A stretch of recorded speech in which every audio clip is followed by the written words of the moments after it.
just hit my friend and the police up with a gun, with a gun.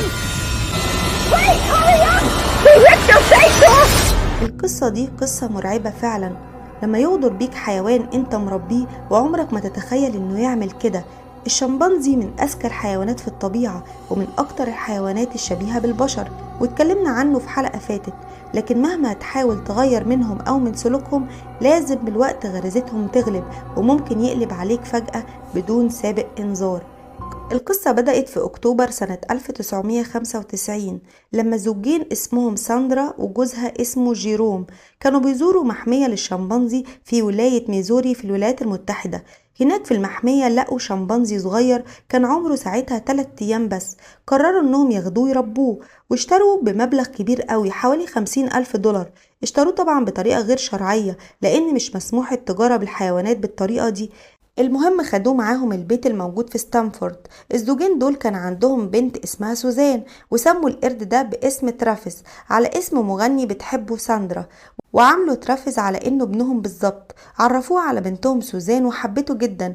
كانوا بيعاملوه كأنه بني ادم بالظبط، ياكل معاهم وليه لبسه الخاص. اتعلقوا بيه جدا، وزاد التعلق ده اكتر لما للأسف بنتهم سوزان ماتت في حادثة، فما بقاش في البيت غير ساندرا وجيروم وترافيس. عملوه كأنه ابنهم الوحيد عشان يعوض فقدان بنتهم اللي ماتت. ترافيس بقى مش مجرد حيوان أليف عايش معاهم، لا ده بقى ابنهم بالظبط. ترافيس كان ذكي جدا وبيتعلم بسرعة، يقعد معاهم ويشرب في كاس زيهم، ويسوق العربية ويزرع ويقص الجنينة ويغسل العربية. كل المنطقة كمان كانت بتحبه جدا ومتعودة عليه، وما بيخافوش منه لأنه كان مسالم معاهم جدا وودود وأليف جدا، لدرجة إن ضباط البوليس في المنطقة كانوا بيتصوروا معاه كمان. وفي سنة 2003 حصل موقف غريب شوية. ابتدى ساعتها يظهر جانب مختلف من شخصية ترافيس. ساعتها كان عنده 8 سنين، طبعا كان ابتدى يكبر. في يوم ترافيس كان راكب العربية مع جيروم، وشخص شافه وحب يضايقه فرمى عليه كنزاية أو إزازة. الحركة دي عصبت ترافيس جدا، وفك حزام الأمان بسرعة ونط من العربية جري ورا الراجل ده. الراجل طبعا خاف وهرب. الغريب ان ترافيس كان رافض يرجع العربية، وموقف الطريق كله، وواقف في نص الشارع ومفيش عربية عارفة تعدي خالص. حاولوا البوليس يهدوه، مفيش فايدة، لحد ما خدروه عشان يهدى. ولما رجعوه البيت اتحبس في الأوضة بتاعته كعقاب ليه على اللي هو عمله. الناس ساعتها بقى بتتكلم ازاي عيلة يكون عندها شمبانزي كحيوان أليف، ومدى خطورة ده. الشرطة ساعتها قالت انهم شايفين ترافيس مش خطر لانه متربي وسطهم، وان ده اكيد حدث عابر. الدنيا بعدها رجعت لطبيعتها، وترافيس رجع يتعامل كويس تاني مع الناس. وفي سنة 2004 حصلت صدمة جديدة لساندرا، وهي ان جوزها جيروم اتوفى بسبب السرطان. ساعتها ما كانش قدام ساندرا غير ترافيس يونسها. كانت محطمة نفسيا، فقدت بنتها وبعدين جوزها. الغريب ان جيروم قبل وفاته كان بيقول لها انه خايف ان تربية ترافيس تكون صعبة جدا عليها لوحدها، وانهم لازم يرجعوه للمحمية بتاعته ويتربى مع ابناء جنسه.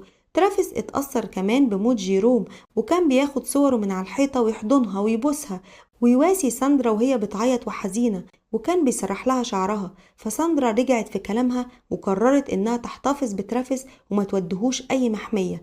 وقررت كمان قرار تاني كان هو بداية الكارثة، وهو ان ترافيس ما ينفعش يطلع من البيت خالص. ساعتها كان حجمه كبر جدا، فشمبانزي متعود على الانطلاق والخروج واللعب بره فجأة يطلب منه يقعد طول اليوم في البيت جنب التلفزيون ياكل وجبات سريعة وايس كريم. فطبعا وزنه زاد جدا وقرب من 100 كيلو، وكمان كان وصل لسن التزاوج، فده كان بيخليه عصبي جدا، فجاله حالة اكتئاب شديد من الوضع ده. ساندرا فضلت حبساه في الوضع ده لمدة 5 سنين كاملة. وفي سنة 2009 ساندرا حست ان سلوك ترافيس بقى متغير وعصبي جدا، فقررت انها تديله مضاد اكتئاب عشان يهدى وينام. وقتها كان وصل سنه 14 سنة، وفضلت على الحال ده معاه لحد يوم 16 فبراير 2009. اديته وقتها دواء اكتئاب.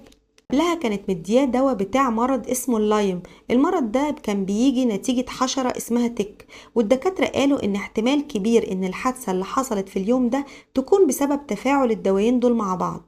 المهم، بعد ما ترافيس خد الدواء ده جاله حالة هياج وعصبية شديدة وبدأ يكسر كل حاجة، وخد مفاتيح العربية بتاعت ساندرا وإنه عايز يمشي. ساندرا ما كانتش عارفة تهديه، فاتصلت بصديقتها المقربة اسمها تشارلا ناش.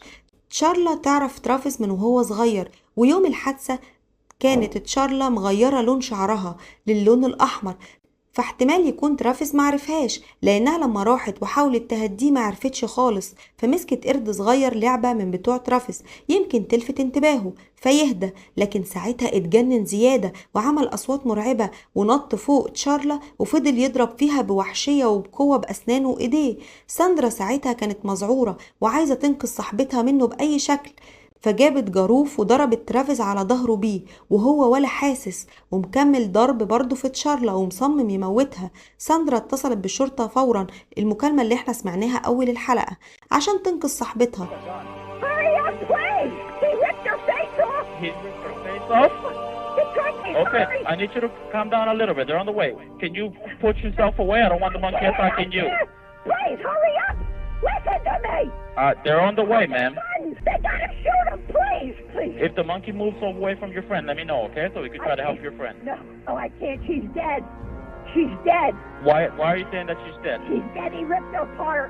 He ripped what apart? Her face? Everything. Please, hurry. Please, please, hurry. Oh, my God.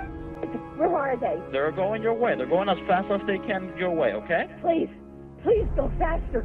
Please. Is the monkey still by your friend, or can you get close to your friend? He's eating her. He's He's eating eating her. Please. The monkey. God. جريت ساندرا كمان للمطبخ وطعنت ترافيس 4 مرات، وبرضه رافض يسيب تشارلا. لحظتها وصلت الشرطة. ساعتها لما ترافيس سمع سرينة الشرطة ساب تشارلا وجري على عربية الشرطة وحاول يفتح الباب بتاع الكرسي اللي قدام بتاع الضابط، فالضابط أطلق عليه الرصاص على طول. وبرضه ترافيس موقعش وطلع يجري، دخل على أوضته في البيت ووقع على الأرض جنب سريره ميت. تشارلا اتنقلت للمستشفى، والغريب ان كل الدكاترة استغربوا انها اتنجت من الحادثة دي بأعجوبة بعد كل الإصابات دي، وفضلت في العمليات 72 ساعة. اتنجت من الحادثة دي من غير ايدين ولا عينين ولا مناخير وجزء من راسها. ساندرا قالت للإعلام إنها طعنت ابنها اللي هو ترافيس بإيديها عشان تحاول تنقذ تشارلا، لكن كل الإعلام كانوا محملينها طبعا نتيجة اللي حصل ده، وإنها كان لازم ترجعه المحمية من زمان، وإصرارها على الاحتفاظ بيه هو السبب في الكارثة اللي حصلت دي. بعد أقل من 10 شهور اتوفت ساندرا في البيت لوحدها بعد الحزن على فراق جوزها وبنتها، وبرضه اللي حصل مع ترافيس. للأسف تشارلا كانت ضحية، وفي نظري كمان ان ترافيس ضحية هو كمان لحب التملك من زوجين مهاويس حاولوا يغيروا طبيعته من حيوان بيعيش مع أبناء جنسه يعيش بفطرة ربنا اللي خلقه عليها، فاتقلب عليهم. لا هو رجع المحمية ولا عاش معاهم. ياريت نسيب الحيوانات تعيش في المكان اللي ربنا خلقها فيه. والله كل الحوادث دي مش هتحصل أبدا.